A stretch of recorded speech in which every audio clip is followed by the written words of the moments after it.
Book 2, Chapter 12. The Fellow of Delicacy.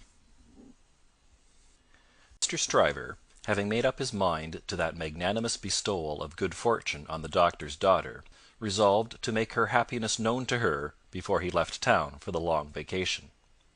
After some mental debating of the point, he came to the conclusion that it would be as well to get all the preliminaries done with, and they could then arrange at their leisure whether he should give her his hand a week or two before Michaelmas term, or in the little Christmas vacation between it and Hilary.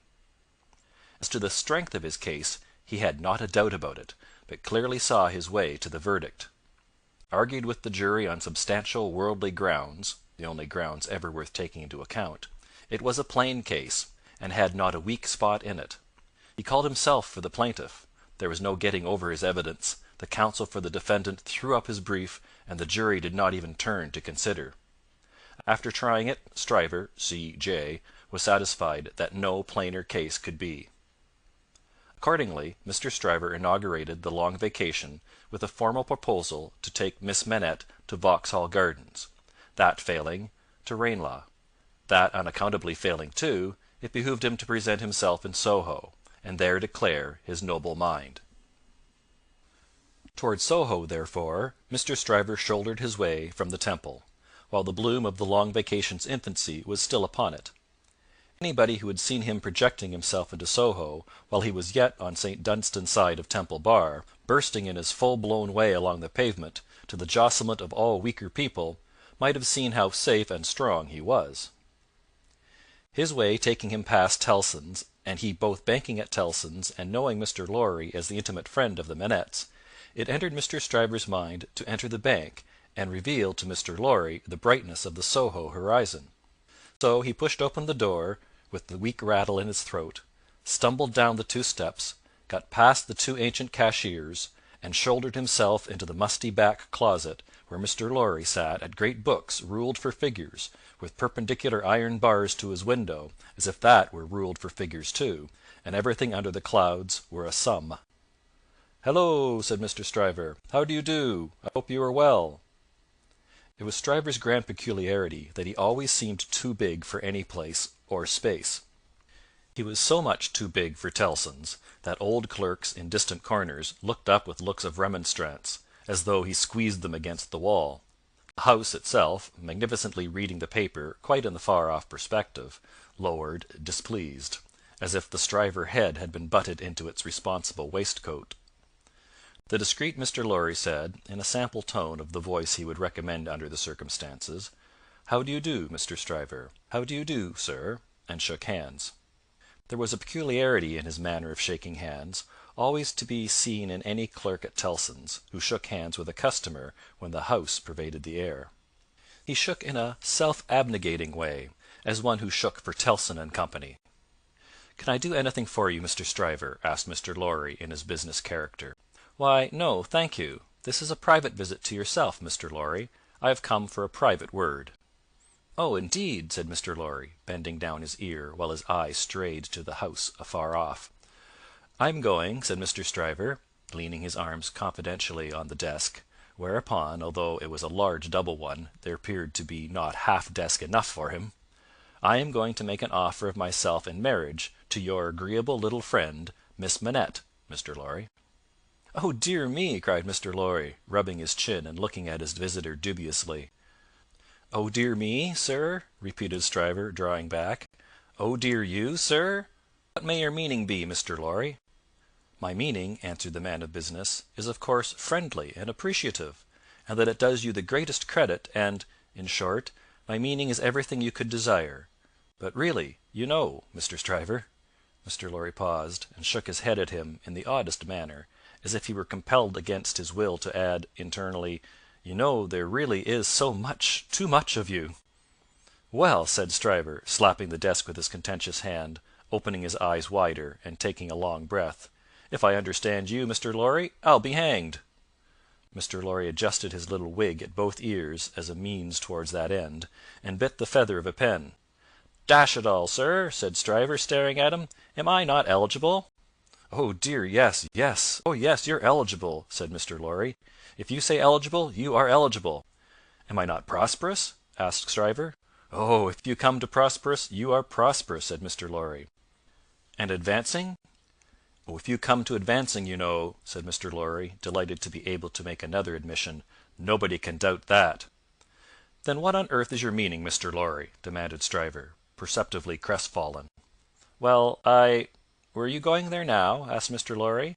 "Straight," said Stryver, with a plump of his fist on the desk. "Then I think I wouldn't, if I was you." "Why?" said Stryver. "Now, I'll put you in a corner," forensically shaking a forefinger at him. "You are a man of business, and bound to have a reason. State your reason. Why wouldn't you go?" "Because," said Mr. Lorry, "I wouldn't go on such an object without having some cause to believe that I should succeed." "Dash me!" cried Stryver, "but this beats everything." Mr. Lorry glanced at the distant house, and glanced at the angry Stryver. "Here's a man of business, a man of years, a man of experience, in a bank," said Stryver, "and having summed up 3 leading reasons for complete success, he says there's no reason at all says it with his head on." Mr. Stryver remarked upon the peculiarity as if it would have been infinitely less remarkable if he had said it with his head off. "When I speak of success, I speak of success with the young lady, and when I speak of causes and reasons to make success probable, I speak of causes and reasons that will tell as much with the young lady. The young lady, my good sir," said Mr. Lorry, mildly tapping the Stryver arm, the young lady goes before all." "Then you mean to tell me, Mr. Lorry," said Mr. Stryver, squaring his elbows, "that it is your deliberate opinion that the young lady at present in question is a mincing fool?" "Not exactly so. I mean to tell you, Mr. Stryver," said Mr. Lorry, reddening, "that I will hear no disrespectful word of that young lady from my lips; and that if I knew any man, which I hope I do not, whose taste was so coarse, and whose temper was so overbearing, that he could not restrain himself from speaking disrespectfully of that young lady at this desk, not even Tellson's should prevent my giving him a piece of my mind." The necessity of being angry in a suppressed tone had put Mr. Stryver's blood vessels into a dangerous state when it was his turn to be angry. Mr. Lorry's veins, methodical as their courses could usually be, were in no better state now it was his turn. "That is what I mean to tell you, sir," said Mr. Lorry. "Pray let there be no mistake about it." Mr. Stryver sucked the end of a ruler for a little while, and then stood, hitting a tune out of his teeth with it, which probably gave him the toothache. He broke the awkward silence by saying, "This is something new to me, Mr. Lorry. You deliberately advise me not to go up to Soho and offer myself, Stryver of the King's Bench Bar?" "Do you ask me for my advice, Mr. Stryver?" "Yes, I do." "Very good. Then I give it, and you have repeated it correctly." "And all I can say of it is," laughed Stryver with a vexed laugh, "that this beats everything, past, present, and to come." "Now understand me," pursued Mr. Lorry. "As a man of business, I am not justified in saying anything about this matter, for as a man of business I know nothing of it; but as an old fellow, who has carried Miss Manette in his arms, who is the trusted friend of Miss Manette and of her father too, and who has a great affection for them both, I have spoken. The confidence is not of my seeking, recollect. Now, you think I may not be right?" "Not I," said Stryver, whistling. "I can't undertake to find third parties in common sense. I can only find it for myself. I suppose sense in certain quarters; you suppose mincing bread and butter nonsense. It's new to me, but you are right, I dare say." "What I suppose, Mr. Stryver, I claim to characterize for myself; and understand me, sir," said Mr. Lorry, quickly flushing again, "I will not even at Tellson's, have it characterized for me by any gentleman breathing." "There, I beg your pardon," said Stryver. "Granted. Thank you.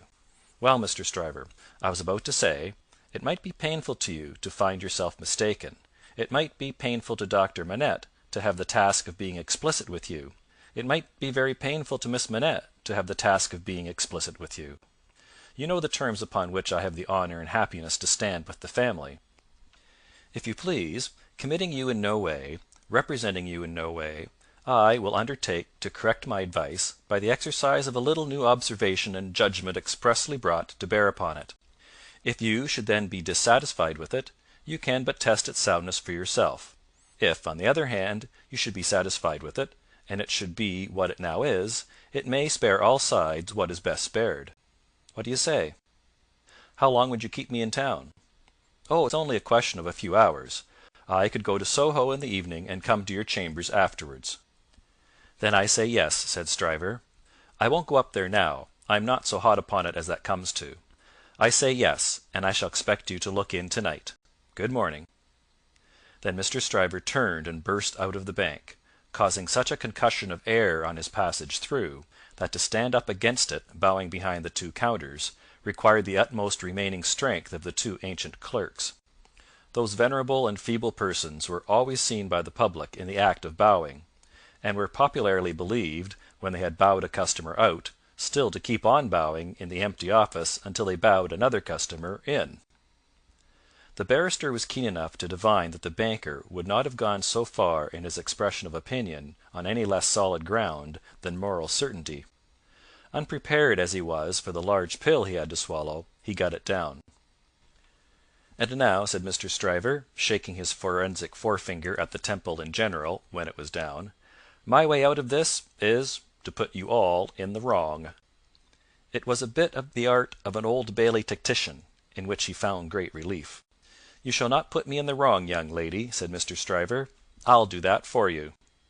Accordingly, when Mr. Lorry called that night as late as 10 o'clock, Mr. Stryver, among a quantity of books and papers littered out for the purpose, seemed to have nothing less in his mind than the subject of the morning. He even showed surprise when he saw Mr. Lorry, and was altogether in an absent and preoccupied state. "Well," said that good-natured emissary, after a full half-hour of bootless attempts to bring him round to the question, "I have been to Soho." "To Soho?" repeated Mr. Stryver coldly. "Oh, to be sure! What am I thinking of?" "And I have no doubt," said Mr. Lorry, "that I was right in the conversation we had. My opinion is confirmed, and I reiterate my advice." "I assure you," returned Mr. Stryver in the friendliest way, "that I am sorry for it on your account, and sorry for it on the poor father's account. I know this must always be a sore subject with the family. Let us say no more about it." "I don't understand you," said Mr. Lorry. "I dare say not," rejoined Stryver, nodding his head in a smoothing and final way. "No matter, no matter." "But it does matter," Mr. Lorry urged. "No, it doesn't. I assure you it doesn't. Having supposed that there was sense where there is no sense, and a laudable ambition where there is not a laudable ambition, I am well out of my mistake, and no harm is done. Young women have committed similar follies often before, and have repented them in poverty and obscurity often before. In an unselfish aspect, I am sorry that the thing is dropped, because it would have been a bad thing for me in a worldly point of view. In a selfish aspect, I am glad that the thing is dropped, because it would have been a bad thing for me in a worldly point of view. It is hardly necessary to say I could have gained nothing by it. There is no harm at all done. I have not proposed to the young lady, and between ourselves, I am by no means certain, on reflection, that I ever should have committed myself to that extent. Mr. Lorry, you cannot control the mincing vanities and giddinesses of empty-headed girls. You must not expect to do it, or you will always be disappointed. Now, pray say no more about it. I tell you, I regret it on account of others, but I am satisfied on my own account. And I am really very much obliged to you for allowing me to sound you, and for giving me your advice. You know the young lady better than I do. You were right. It never would have done." Mr. Lorry was so taken aback that he looked quite stupidly at Mr. Stryver, shouldering him towards the door, with an appearance of showing generosity, forbearance, and goodwill on his erring head. "Make the best of it, my dear sir," said Stryver. "Say no more about it. Thank you again for allowing me to sound you. Good night." Mr. Lorry was out in the night before he knew where he was. Mr. Stryver was lying back on his sofa, winking at his ceiling.